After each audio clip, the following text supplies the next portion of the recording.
Nah, saya bacakan kepada saudara dasar firman Tuhan tentang gereja sel. Yang pertama dasarnya yaitu Tuhan Yesus memilih 12 orang murid. Tuhan Yesus tidak memilih 100 orang murid. Tuhan Yesus tidak memilih 1000 orang murid.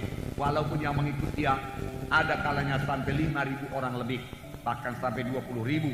Banyak penafsir mengatakan. Tetapi dia memilih 12 orang muridnya untuk dijadikan murid, untuk bersama-sama dengan dia. Tertulis dalam Markus pasal 3 13 sampai 15. Saya membacakan kepada saudara. Kemudian naiklah Yesus ke atas bukit.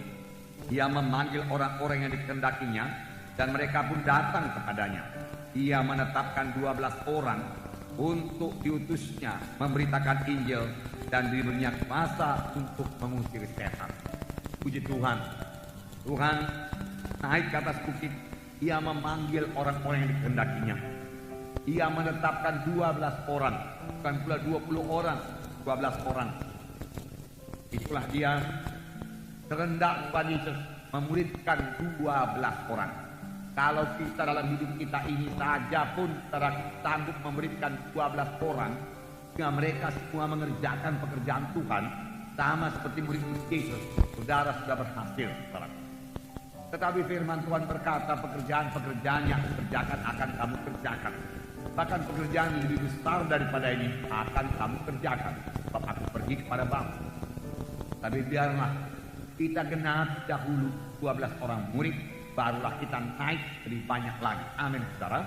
Itu sebabnya jumlah juga dalam KKS, dalam satu kebaktian kelompok sel, tidak melebihi 12 orang. Kalau sudah lebih 12 orang, kelompok sel itu sebelah jadi 2. Tetapi sebelumnya tentunya harus ada yang jadi murid yang bisa memimpin KKS. 12 orang kudusnya memberitakan Injil. Memberitakan Injil. Jadi dalam KKS ada pemberitaan Injil. Dalam kelompok sel ada pemberitaan Injil. Dan diberinya kuasa atas setan-setan. Jadi sekaligus Tuhan melengkapi. Tuhan bisa melengkapi. Dan Tuhan mau melengkapi kita. Untuk menjadi pemimpin kelompok sel, bukan berarti saudara mesti bertalenta luar biasa, berhikmat luar biasa, tidak. Tuhan Yesus memilih orang-orang yang biasa saja menjadi muridnya. Kenapa? Karena Tuhan Yesus lebih mementingkan penyerahan diri daripada kesanggupan. Kesanggupan bisa diberikan Tuhan, tapi penyerahan diri seseorang kepada Tuhan tidak bisa dipaksakan Tuhan. Itulah dari diri kita sendiri. Tapi saya percaya siapa yang menyerahkan diri kepada Tuhan akan diberkati Tuhan, akan dipakai Tuhan, akan dilengkapi Tuhan. Amin, saudara. Puji Tuhan. Kita lihat lagi yang kedua dasarnya, yaitu dari gereja pertama. Sidang pertama bertemu di rumah-rumah. Yang pertama bertemu di rumah-rumah juga pada waktu dia masih ke bait Allah. Nah, Kisah 2:46-47 berkata, dengan bertekun dan dengan sehati mereka berkumpul tiap-tiap hari dalam bait Allah. Mereka memecahkan roti di rumah masing-masing secara bergilir dan makan bersama-sama dengan gembira dan dengan tulus hati dan sambil memuji Allah. Dan mereka disukai semua orang. Dan tiap-tiap hari Tuhan menambah jumlah mereka dengan orang yang selamatkan. Nah, dengarkan baik-baik. Mereka masih berkumpul di bait Allah. Kita juga masih kebaktian minggu seperti ini.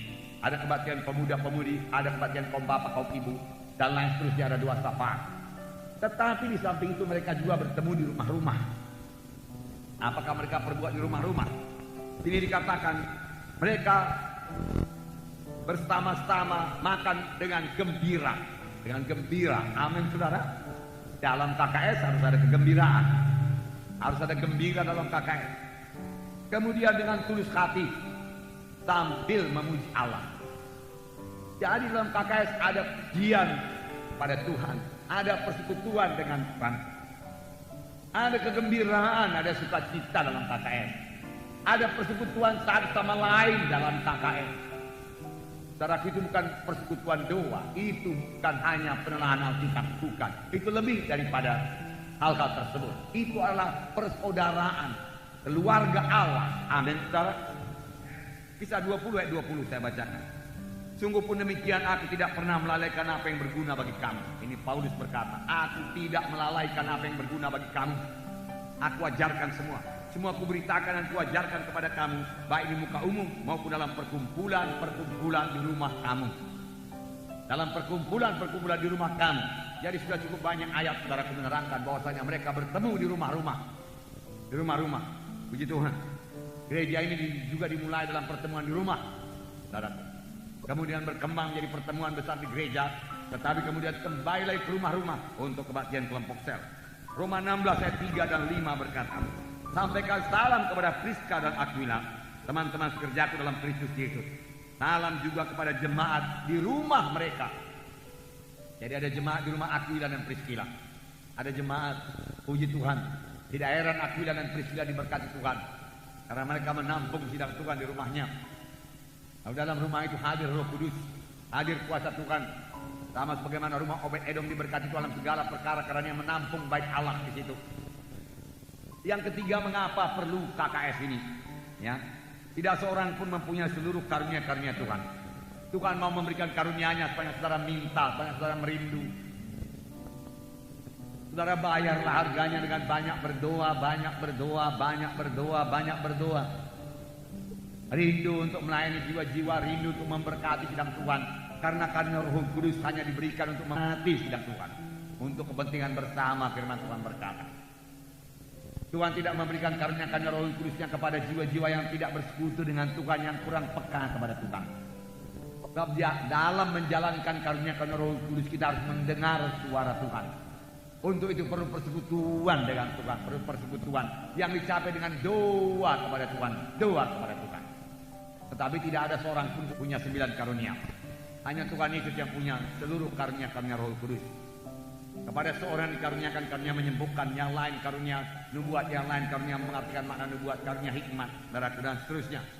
Tetapi kalau itu digabung maka itu menjadi lengkap.